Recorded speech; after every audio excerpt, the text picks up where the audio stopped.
আমার নাম জেলান আহমেদ নাইম, আমি দশম শ্রেণীতে পড়ি। আবৃত্তি করছি পল্লী কবি জসিমউদ্দিনের কালজয়ী অমর কবিতা কবর। এইখানে তোর দাদির কবর, ডালিম গাছের তলে, 30 বছর ভিজায় রেখেছি দুই নয়নের জলে। এতটুকু তারে ঘরে এনেছিল সোনার মতন মুখ, পুতুলের বিয়ে ভেঙে গেল বলে কেটে বাটাই তবু। এখানে ওখানে ঘুরিয়া ফিরিতে ভেবে হইতাম সারা, সারা বাড়ি ভরি এত সোনা মোর সরাইয়া দিল কারা। সোনালি উষাই সোনা মুখে তার, আমার নয়ন করি লাঙ্গল লইয়া কেটে ছুটিলাম গায়ের পথ ধরি। যাই বাজারে দেখে লইতাম কত, এই কথা লইয়া ভাবি সব তামাশা করিত শত। এমন করিয়া জানি না কখন জীবনের সাথে মিশে তার হাসি ব্যথা মাঝে হারা হয়ে গেল দিশে।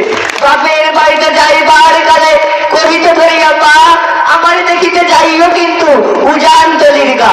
শাপলার হাটে তরমুজ বেচি 2 পয়সা করে দেরি, মুটির মালা 1 ছোলা নিতে কখন হতো না দেরি।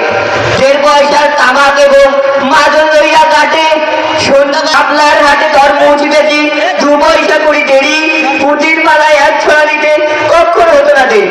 1.5 পয়সার তামাক এবং মাজন লইয়া কাটে, সন্ধ্যাবেলায় ছুটে যাইতাম শ্বশুর বাড়ির বাটে।